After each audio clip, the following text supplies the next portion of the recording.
आज मैं आपके लिए श्रीमद् भगवद गीता के 3 अध्याय का महात्म्य लेकर प्रस्तुत हुई हूँ, जो इस प्रकार है। श्री भगवान कहते हैं, प्रिय जन स्थान में एक जड़ नामक ब्राह्मण था, जो कौशिक वंश में उत्पन्न हुआ था। उसने अपना जातीय धर्म छोड़कर बनिए की वृत्ति में मन लगाया। उसे पराई स्त्रियों के साथ व्यभिचार करने का व्यसन पड़ गया था। वह सदा जुआ खेलता, शराब पीता और शिकार खेलकर जीवों की हिंसा किया करता था। इसी प्रकार उसका पूरा समय बीत जाता था। धन नष्ट हो जाने पर वह व्यापार के लिए बहुत दूर उत्तर दिशा में चला गया। वहां से धन कमाकर घर की ओर लौटा। बहुत दूर तक का रास्ता उसने तय कर लिया था।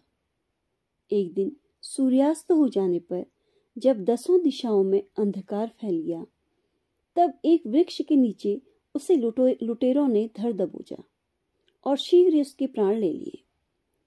उसके धर्म का लोप हो गया था, इसलिए वह बड़ा भयानक प्रेत हुआ। उसका पुत्र बहुत बड़ा धर्मात्मा और वेदों का विद्वान था। उसने अब तक के पिता के लौट आने की राह देखी। जब वे नहीं आए, तब उनका पता लगाने के लिए वह स्वयं भी घर छोड़कर चल दिया। वह प्रतिदिन खोज करता, मगर राहगीरों से पूछने पर भी उनका कुछ समाचार नहीं मिलता था। तदंतर एक दिन एक मनुष्य से उसकी भेंट हुई, जो उसके पिता का सहायक था। उससे सारा हाल जानकर उसने पिता की मृत्यु पर बहुत शोक किया। वह बड़ा बुद्धिमान था। बहुत कुछ सोच विचार कर पिता का पारलौकिक कर्म करने की इच्छा से आवश्यक सामग्री साथ ले उसने काशी जाने का विचार किया।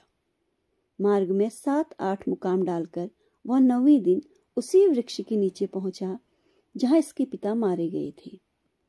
उस स्थान पर उसने संध्योपासना की और गीता के 3 अध्याय का पाठ किया। इसी समय आकाश में बड़ी भयानक आवाज हुई। उसने अपने पिता को भयंकर आकार में देखा। फिर तुरंत ही अपने सामने आकाश में उसे एक सुंदर विमान दिखाई दिया, जो महान तेज से व्याप्त था। उसमें अनेकों क्षुद्र घंटिकाएं लगी थी। उसकी तेज से समस्त दिशाएं आलोकित हो रही थी। यह दृश्य देखकर उसके चित्त की व्यग्रता दूर हुई। उसने विमान पर अपने पिता को दिव्य रूप धारण किए विराजमान देखा।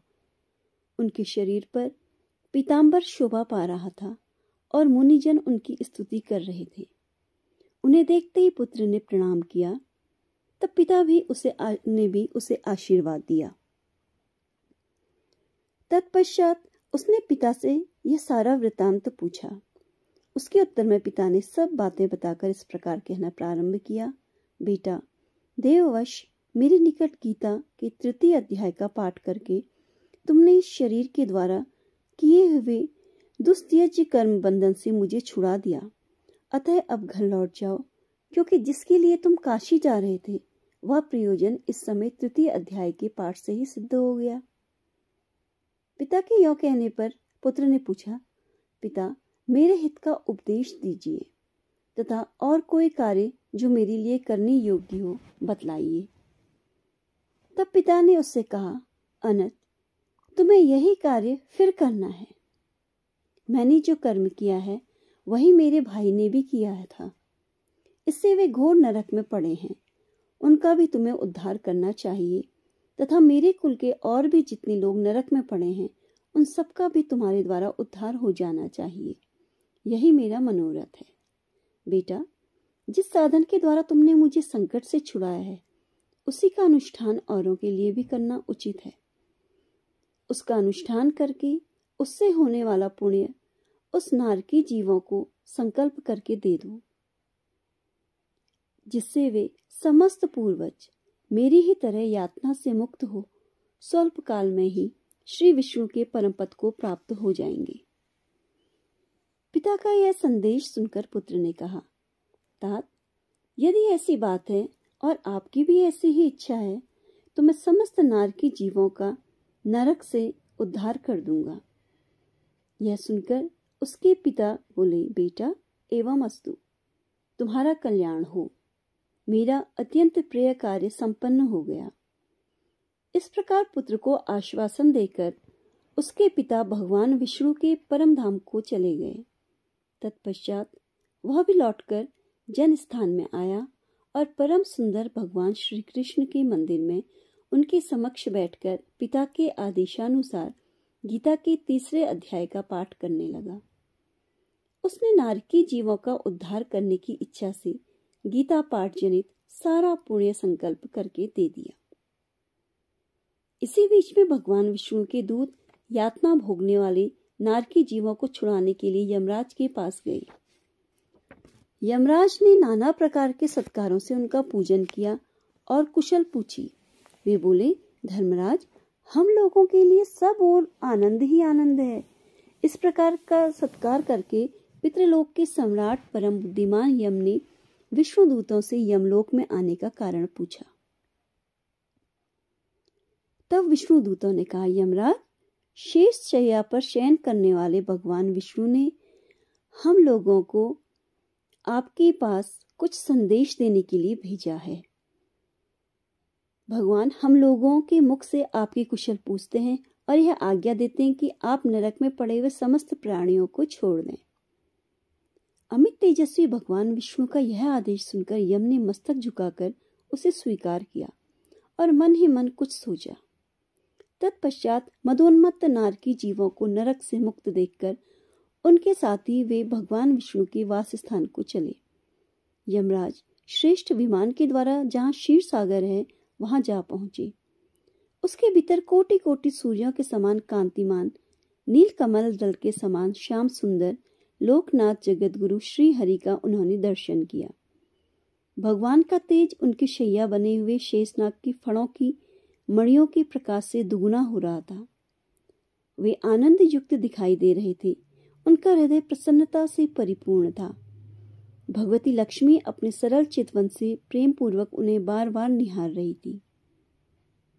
चारों ओर योगी जन भगवान की सेवा में खड़े थे। उन योगियों की आंखों के तारे ध्यानस्थ होने के कारण निश्चल प्रतीत होते थे। देवराज इंद्र अपने विरोधियों को परास्त करने के उद्देश्य से भगवान की स्तुति कर रहे थे। ब्रह्मा जी के मुख से निकले हुए वेदांत वाक्य मूर्तिमान होकर भगवान के गुणों का गान कर रहे थे। भगवान पूर्णतः संतुष्ट होने के साथ ही समस्त योनियों की ओर से उदासीन प्रतीत होते थे। जीवों में से जिन्होंने योग साधन के द्वारा अधिक पुण्य संचय किया था, उन सबको एक ही साथ वे कृपा दृष्टि से निहार रहे थे।